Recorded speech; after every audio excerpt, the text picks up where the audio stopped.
Хэдэн залуус зодоонуудын яриад архиугаа сууж итэл яг хажууд нь нэг хүн шидэгдээд унаад ирнэ. Энэ шидэгдэг нөхөр бол Жанхюгийн эхнэрийн эргэж сэжиглэгдэж байсан Чоо Дөнжүн. Цагдаа нар хэргийн газар ирээд шалгахад карманд нь гэрээслэл нойрны юм гих мэт зүйлс байх бөгөөд урьдчилсан байдлаар амиа оролт гисэн л дүгнжээ. Энэ үед манай хоёрч машинтайгаа ирж таарах ба Жанхюг Донжууны цогцыг үзэх гэсэн чинь нөгөөд нь оруулахгүй энэ төргээд бас бөө маргаан болно. Жанхюг Донжууныг хайж 3 жил болсон боловч энэ нөхөр олдохгүй байсан шалтгаан гэвэл шүүх хурлын дараа шууд л Филиппин рүү зүхтаа авчилдэ. За ингээд Конжу маань даргийнхаа албан тушаалаараа төрөө яриад хэргийн газар руу Жанхюгийг дагуулаад орлоо. Яалтчгүй харахад хөл энтрийн зүсэгдсэн хэн нэгэнд яргалуулсан улмар харагдах бөгөөд хүнд алуулж уу эсвэл нэрээ амиа орлож уу шүүх шинжилгээний дүгнэлтийг хүлээх л үлдлээ. Жанхюг маань эндээс гарангуутаа л уудаг газараа очиод дэшигтэй хамт угаал эхэлхин. Аргачгүйдээ тэгээд эхнэрийг нь хүнөөсөн байж болох цорын ганц сэжигтэн магадгүй Конжугийн хэлсэн үнэн бол жинхэнэ халуурчныг мэдж байгаа цорын ганц нөхөр нь ингээд өгчгээр хоолны газрын ихч хүртэл Жанхюг цанаа зовон минийхүү чи одоо өдөр алгасахгүй ирж явах юм. Наад мөнгө төгрөг чинь яах вэ гэхэд бие бодолтой гэж санаа зовсон байдалтай хэлэхэд Жанхюг тоож байгаа ч юм уу бөө мэд. За ингээд Донжууны цогцонд задлан шинжилгээ хийсэн дүгнэлтэд танилцах ба Донжууныг хүн ансан нь тодорхой болно. Толгоор нь хүчтэй зэвсгээр хэд удаа цогсон. Бас хөлрөөнч мөн өчнөө цогсон ба талигаач зугтахыг оролдож хагарсан шилэндэгүүр гүйж зулгарсан шинж тэмдэг хүртэл олддог. Алсан үн яалтчгүй Жанхюгийн эхнэр Конжугийн аавыг алсан цуутай алуурчин гэдэг нь тодорхой болно. Парт 1 дээр Golden Time багт шинээр нэгдсэн Юнжугэд бүсгүйг санаж байгаа биз дээ. Юнжугийн дүү Юмбиол гэх охин эгч рүүгээ залгаад "Игчээ, их дэлгүүрийн машины зогсоол нэг үнэтэй цүнх байна. Би авчих уу?" Гэхэд Юнжу дургуутсаж хүний юмыг битгий оролт. Гэсэн ч өнөөх нь цүнхийг орлож итэл нэг нөхөр хулгаалаад аваад ивчин. Юнжу тэр дороо сандарч Golden Time баг руугаа тэр дороо залгаж дүүн хулгаалагдсан тухай хэлнэ. За тэгээд тэр дороо шуурхаа зарлаж Юмбиол хулгаалагдсан тухай мэдээг цагдаа нар авч Жанхюг дэшиг хоёр манчус кофе гоож 50 ууж амжилгүй гараалгүйлээ. Охиныг машины багажинд хүлээ хийцэн байсан ч ашгүй утсан байна. Цагдаагаас Юмбиолын утас руу залгахад яаж хийж байгаа дуудлагыг аваатглаа. Ингэснээр хакер маань хэдхэн секундэд л охины байршлыг тогтоох ба Родио урдны замыг чиглэн явж байгаа нь тодорхой болсноор тэр авийн цагдаа нар бүгд л тэр зүг рүү давхилддаг. Конжуидийн гадуур явж байсан ч бүсгэн утастай шууд холбогдсон. Тухайн орчныг нь сонсоод охиныг хулгайлсан машин том оврын машин биш, дунд оврын жип, эсвэл жижиг тэрэг байна гэсэн мэдээллийг Жанхюг дөгнөө. Замд нь байсан машинуудын дугаарыг төв рүү илж шалгуулсан боловч сэжигтэй нөхөр байсангүй. Заяг аль нь юм болоо. Гэвэжтэл нэг пикап жип нэлээд урттай явж байгаа нь сэжигтэй санагддаг. Тээш рүү сайн хартал тээшинд нь хүн хөдлөөдөө шүү. За энэ яг мөн бай. Гэд Майкасан пикап машиныг зогсохыг шаардахад зогсож шүүвөө. Энэ үед хакер маань пикап машины дугаарыг хийж шалгаа үзтэл эзэмшигч нь Юмбиолын хуучин найз залуу байж таардаг. За энэ гарцаагүй хэрэгтэй мөн бай. Гэд бууга гарган машинаасаа бууж ирэхийг шаардсан ч өнөөх нь хаазаа гიშгээд манай хоёроос зүхтаад эхэлд юм да. Нөгөө хоёр маань тэр дөрөв машиндаа суугаад ардаас нь хөөж ихэлсэн ч салгалаад нэг том ачааны машинд мөргүүлээд юун хэрэгтнийг барих өөрсдөө арайч үгцэнгүү. Охин алга болоод овоо хэдэн цаг өнгөрсөн байх бөгөөд охины эмээ уйлж унтсаар цагдаа дээр ирэн охиныг нь олж өгөхийг ойлонгуйж явах үед хажууд нь нэг залуу зогсож байна. Юмбиолын найз залуу юм гин. За ингээд цагдаа нар хуралдан Юмбиолыг хулгайлсан гол сэжигтэн бол Юмбиолын хуучин найз залуу гэдгийг зарлаж Юмбиолын найзуудаас мэдүүлэг авахад хуучин найз залуу нь их хартай. Ер нь бүтггүй нөхөр байсан тухай мэдүүлэг өгдөг. Гэхдээ Жанхюг одоогийн найз залуу Сэжүнээс нь ч бас мэдүүлэг авах ба Юмбиолд өөр уулздаг залуу байсан эсхийг нь асуухад тэмхэн байгаагүй л гэж авч байна. Жанхюг Сэжүнээс мэдүүлэг авд дуусчаад Конжутай уулзан Юмбиолыг хулгайлсан машины камерын бичлэгийг харуулад энийг жолоодж явсан нөхөр Юмбиолын хуучин найз залуу биш байна. Тухайн үед намайг харахад хамаагүй махлаг залуу байсан. Гэтэл Юмбиолын найз залуу Тургахай гэжийн залуу байна шүү дээ гэж Конжуд хэлдэг. Энэ үед цагдаа нар Юмбиолыг хулгайлсан машиныг олж тогтоон яваад очтол хэргийн сэжигтэн Юмбиолын экс найз залуу амиа орлсон байдалтай олдсон ч Жанхюг энэ бол амиа орлт биш байна, аллаг байна. Өөр газар алчаад энд авчирж тавьсан байна гэсэн дүгнэлтийг гаргадаг. Харин нөгөө талд Конжу маань охины бичлэгийг дахин сонсож байгаад ард нь ямар нэгэн төмөр зүйл хавсрахыг сонсоод хэрэгтний багажинд нь хурж байсныг олж мэддэг.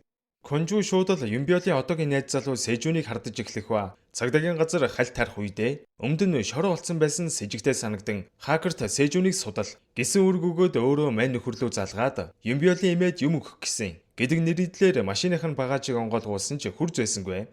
Энэ үед хакер Сэжүний сошиал хаягуудыг шалгаж аваад мань нөхөр сүүлийн хэдэн жил охид бүсгүйчүүдийг нь үцгэлж зураг бичлэгийг нь хийснийг олж мэддэг. Конжу Сэжүний машины багажинд шорооны үлдэгдэл байхыг хараад ер нь сэжиглэн нэмэлт хүч дуудах санаатай ажил руу орох завдалгүй хакер станцаар Сэжүнээс хурдан олдоорой. Наад чинь мэдрэл муутай амтан байж шүү гэж хэлснээр даргыгаа аюулд оруулчихсан юм да. Нөгөөг чинь тэр дөрөөл худаг гаргаж ирээд Конжуг сөрдүүлж эхлэх ба амнасаа аппарата авснаа эрүүгээ дугарган миний хоолойг одоо таньж гин үү гэж хэлэх үед Конжу шууд л сонирн болоо явчихлгүй яах вэ? Жанхюгийн ихнэр өөрийнх нь аавыг алсан алуурчин энэ бацаан юм байх та гэж гайхах зэрэгцэж байсан ч цагдаа хүн гэсэндээ нэг өшөглөөд мань нөхрийг унгаагаад авна. За ингээд яг баримтчилдгийн даваан дээр ардаас нэг махлаг нөхөр гарч ирээд Конжуг зөхиод унгаачдیں۔ Ингээд Конжу станцсандаа хариухгүй болсноор цагдаагийнхан шуурхаа аван Конжуг хайж эхэлнэ. Конжуг авч явсан байж магадгүй замаар явж байхдаа Жанхюг нэг бүтгүү гарлуу залгаад бас л дарамтлцсан авж гин. Инхюний уулзраас татврын төв рүү явдаг нууцсан байдаг да. Чиний яаралтай үедээ явдаг зам. Гэсэн чинь аха тийм байхгүй энэ төрөл гэж байна. За чи аятайхан байгаарай. Би дараа очиж байгаад чамайг лөврийн эргээр чинь барина шүү гэж айлхахад өөнөр тийштэй. Танд дарамтлуусаар байгаад бүр мартамхай болчих. Гээд нууц зам зааж өгч байх жишээний. Хакер Жанхюг руу холбогдож Сэжүн гэж тэр нөхөр Багдаа гэр орноо шатааж байсан ч 18 хүрээлгүйгээд хүүхдийн засан өмгөжүүлэхэд сууж байсан. Абаас насанд хүрснээс хойш охтуудын нүцгэн нууц бичлэгүүдийг хийж байгаад хэд хэд баригдчихсан тухайн мэдээллийг өгнө. Энэ үед Сэжүн нөгөө махлаг нөхөр хоёр чинь хотоос нилээн зайдуу очсон. Газар ухаад Конжуг маань амьдаар нь болох гээд байж идэв. За Жанхюг маань нууц замаар явсаар яалтчгүй гэмт хэрэгтнүүдийн явсан замыг олчлоо шүү. Ингээд нэмэлтгэж дуудчихад Конжуг аврахаар араас нь явхаа. Энэ хоёр Конжуг шуудаатай нүхэн чидснээ шууд амьдаар нь булаад эхэлт юм да. Хаач Жанхюг маань амжиж ирсэн чи станцын дуграад нөгөө хоёр чинь мэдчихдэг. За ингээд энэ хоёр машиндаа суун зүгтхаа Жанхюг тэр дөрөөл шороог ухаж ашгүй нэг Конжуг гаргаж авдаг. Дахиад жоохон лудсан бол Конжу амнасаа ч алдах эрсдэлтэй байлаа. Энэ үед дүрсэлэгдэн Юмби бол нүдэнийгээ артал хосуудын буудал хэмээр нэг ягаан улаан өнгө алгасан өрөөнд сэрх бөгөөд орыг нь тойруулаад 3 камер бэлдээ тавьчих. Гэтэл найз залуу гарч ирэхэд Юмби бол бүр гайхаж та чинь яаж байгаа юм бэ? Намайг тавиад явуулчихал та. Мөнгө хэрэгтэй бол би мөнгө өгье гэж хэлэхэд Сэжүн уурлаж бичлэгийг чинь хийнэ. Чамайг од болгон заа юу. Энэ тэргээд Юмбиолоор насан туршидтын бичлэг хийх гээд чичрээд эхэлдэг. Гэхдээ Сэжүнтэй хамт байгаа махлаг залуу цагдаа нарт баригдана гэдэгтээ санаа зовон хамгийн аваад эндээс зайлцгаая. Үгүй бол миний хувийг өгөх. Би явлаа. Энэ төр гэхэд Сэжүн уурлаад мань хоёр хоорондоо маргалдаад эхэлдэг. Хурдан мөнгийг маань өгөөтхөө гээд хутаг гарган сөрдүүлэхэд Сэжүн мань нөхрийг барьж аваад ноцолдож байхдаа махлаг нөхрийг хутгалан хөнөөж орхино. Энэ боломжийг ашиглаад Юмбиол зугтах гэж оролдсон чинь нөгөө адгийн амтэн чинь хаалгыг хаа зогсоод охины амийг ухаан алдуулагч Чингэ ойсоо алчураараа дарсаар угаад ухаан алдуулаад унах чинь. Ингээд Юмбиолыг чирэн харанхуй коридороор явж оддог. Энэ үед цагдаагийн хэлцээр байгаа хакер хэрэгтнүүдийн өмнө оруулсан бичлэгүүдийг янз бүрээр хайж үзсний эцэст бичлэгээ эдэг байршлыг нь олж тогтоох ба цагдаагийн газраас өмнө зүгт уулын бэлд барилах сургууль байж таарна. Үүнийг сонсон Юмбиолын их жинсэн бүр шоконд орох ба эдний аав нь тэр сургуульд багшилдаг байсан бөгөөд алуурчин энэ газрыг санаандгүй сонгоогүй зоригтой сонгосон болж таардаг. Өөрөөр хэлбэл Сэжүн ангийнхаа багшийн охиныг албаар сонгож өшөөг авч байгаа нь энэ юм байна л да. За ингээд хэргийн газар руу Жанхюг Конжу хоёр маань яаран давхих ба явж очиод нөгөө өрөөлөө ортол Юмбиол байсангүй. Махлаг залуугийн цогцол байв. Ингээд Конжу 3 давхрыг Жанхюг 4 давхрыг шалгахаар дээшээ гарнаа. Конжу 3 давхрын өрөөнүүдийг нэгжээ явж байхдаа зөөлхөн амьсгалах чимээ сонсоод чимээ гарах зүгийг даган явсаар Юмбиолыг бичиг хэргийн шкафанд нуусан байхыг олдог. Юмбиол чаваас аврагдсандаа баярлан хилам нь ээдрээ байж байх үеэр хаалгангох чимээ гарахаа эргээд хартал хэргийн эзэн Сэжүн гигийн дүрээрээ ороод ирсэн зогсож байна. За ингээд бүгдээрээ Сэжүн яагаад энэ бүхнийг хийх болсныг хамтдаа сонирхцгоё. Сэжүнийг дунд сургууль байхад нь аав нь хүн дээр өвдөж ээжийнхэн нуруунд дээр ар гэрээ амьдрал нь бууж л дээ. За ингээд ар гэрээ тэжээхийн тулд Сэжүний ээж энэ тентхийн газруудаар явсан даатгалын бүтээгдэхүүн сурчилж эхлэх ба тэгтээ хамгийн гой дээр тавин залуусын нүдийг унгаж сэтгэлийн хөдөлгөж байж бүтээгдэхүүнээ зардаг байж л дээ. Яаж яхад үүнээс нь болоод найзууд нь хүртэл ээжийг нь биеийн үнэлэгч гих зэрэгээр 9 журоор хэлж эхэлсэн ба ээжийг өмөрж найзуудтайгаа хүртэл нудраг зөрүүлээд амждаг байв. Ар гэр нь асуудалтай байгаа хүүд ганц сайн ханддаг байсан хүн нь тэдний ангийн багш Юмбиолын аав байж л дээ. Юмбиолын аав Сэжүнд төрсөн өдрөөр нь камер хүртэл бэлэглэж байсан бөгөөд Сэжүн энэ камераараа ёстой 9 журийн бичин цагийг өнгөрөөдөг болно. Ингээ нэг өдөр сургууль дээр бичлэгээ хийгээ явж итэл ээж нь ангийнхан багштай нялууран сүүлэрж байхыг харж өрхт юм да.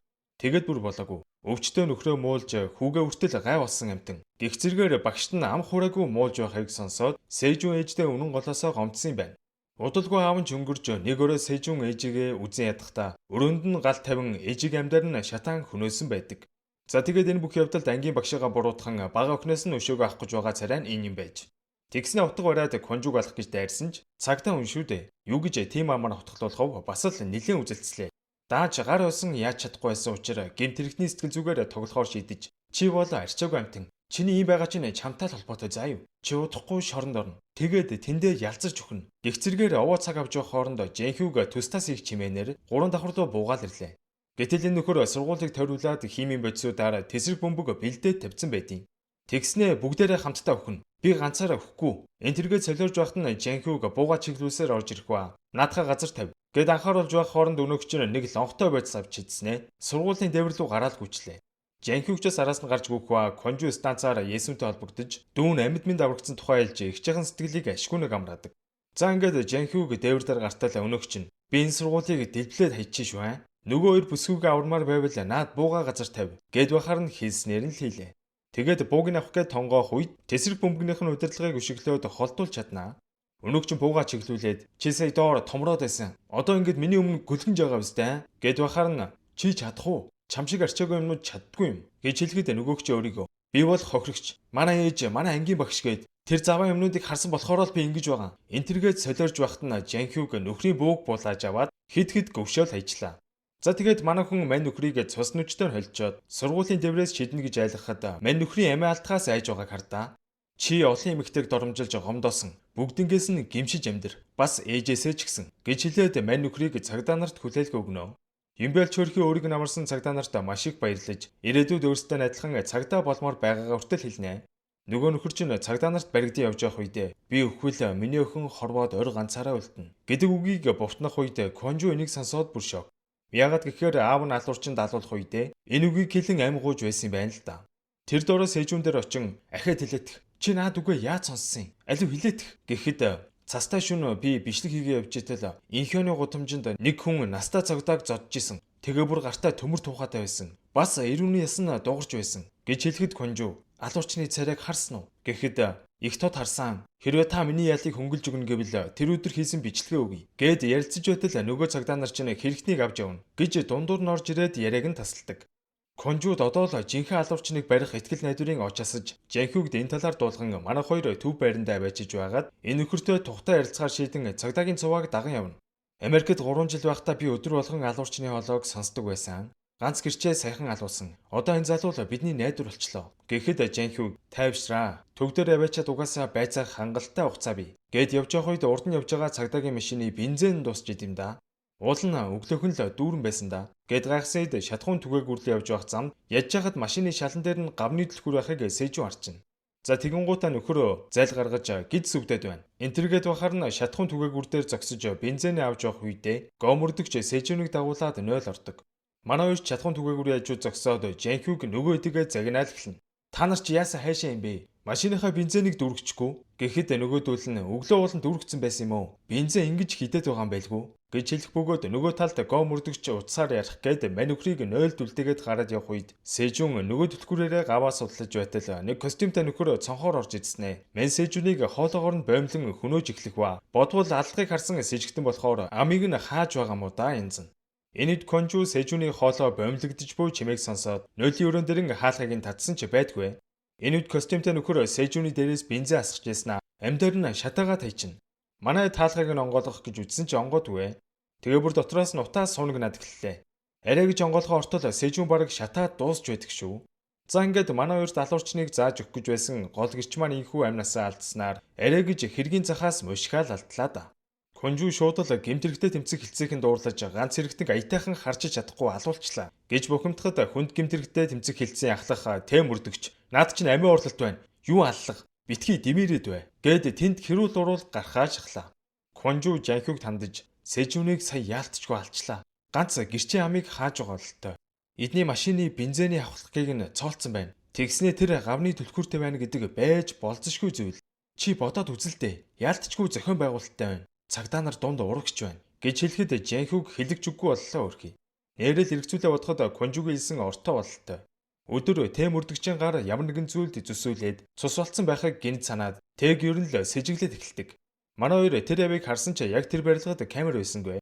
Гэхдээ хажуугийнх нь байшингийн цонхны тусгаалд алуурчин гарсан байх магадaltaй байсан учраас камерыг нь шүүж үзээд алуурчны дүрсийг ямар тааж олоодглоо.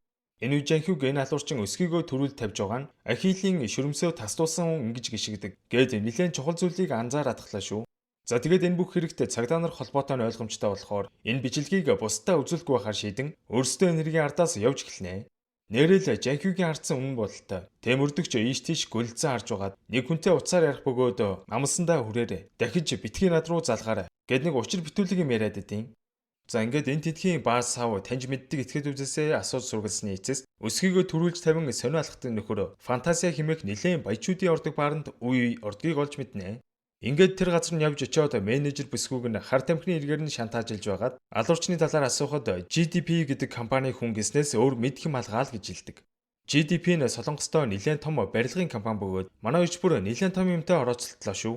Гэтэл дүрсэлэгдэн Сэжүнийг алсан костюмтэй алуурчны утсанд манай хоёрын зурагтай мэдээлэл ирсэн байх бөгөөд Golden Time багийн 2 цагта та нарыг хайгаад байна гэсэн мэдээлэл хүлээж авлаа. Конжу маань ажил дээр ирсэн энэ бүх хэргийн ард юу нуугдаад байна гэд бодоо хажитал хутга шүгний хэрэг гарсан дуудлага орж ирдэг. Байрны настай эмээг нэг залуу хутгаар сүрдүүлээд байна гэсэн дуудлагыг байрны оршин суугч бүсгүй өгөх ба нөгөө залуу ч нь би байрнаас нь үүхгүй. Та яаж намайг дарамтлсан би энэ байрнаас гарахгүй. Энтергээд бүр бөө юм болж гинөө. За тэгээд хэргийн газар Жанхюг Дишиг хоёр яваа очтол дөргийн цагдаа нар айл хэдий очсон. Төвөөс ирсэн цагдаа нар таад буцсан ч болно. Манай энд угаасаа л юм болдیں۔ Бид нар өөрсдөө зохицуулчих гэж авч гинэ. Манай хоёр юугээл ингэ буцаад хөв хэрэг гарсан байр руу яваа ортол хэрэгтэн хутгаа далаацсан. Намайг 50 амьдруул би эндээс чинь хизээш нөхгүй дээ. Энтэр гэж ойрлж байх зуур Жанхюг гэрлүүн эвтэйхэн нэвтэрч чаднаа. Энэ бүхнийг сонсч байсан Конжу хэрэгтний хоолой нэлээд айсан янзтай байна. Настан алах зорилготой бол хоолой нь их төрөмгүй байх ёстой. Ямар нэгэн учир шалтгаан байгаа бах. Маш сайн анхаарал хандуулаарай гэж сануулдаг. За нөгөө утгатай итгэж чинь эмээгийн жижиг өрөөлөө дайрж ороод та намайг барьнасаа хөмөргөөл мөнгө өгөх гэд хамаг юмыг ухаж төнгөөд эхэлдэг. Эмээч мань нөхрийг өрөөнөөсөө гаргах гэж тэмцэлдэж байх үед Жанхюг орж ирээд баривчилж авдаг. Гэтэл мань нөхрийн барьсан байсан утга нь хуурамч хутга байсан бөгөөд Жанхюг бүр гайхаж чи чинь яах гэж ингэсэн дээ. Гэтэл мань залуу аха би зүгээр эмээг айлах гэж ийсэн юм аа. Миний гэрээ дуусахад дахиад жил дутуу байгаа. Гэтэл энэ эмээ шууд л байрнасаа хөөгд эхэлсэн. Тэгээ бүр өдөр болгон намайг дарамтлаад байсан чинь би яах юм гэж уйлан дуугараад эхэлдэг. За. Тэгээд хилцээр очиж байгаа дэлгэрэнгүй яриараа чи. Гэд авж гарахын оронд өнөөгч нь цагдаа нараас зүхтаан жижиг өрөөлөн гүйж байхдаа шкаф руу арснаа орилоо явчихт юм да. Цагдаа энэ шкафын дотроос намайг хүн хараад байна. Гэд балаараа дахарна чи чинь юугаа яриад байгаа юм бэ? Гэтэл тэнд хүний цогцсон байна гэж авнаа. Тэгэхэр нь шкафыг нэг артал нэрэл хүний цогц сунаад ирэх ба энэ үед эмээгийн царай барааж байгаагаас харахад энэ эмээ ямар нэгэн зүйл нуугаад байгаа нь ойлгомжтой. За энэ хүрээд voice цувралын маань part 2 төгсөж байна. Удахгүй дараагийн дугаараараа иргэн уулзцгаая guys.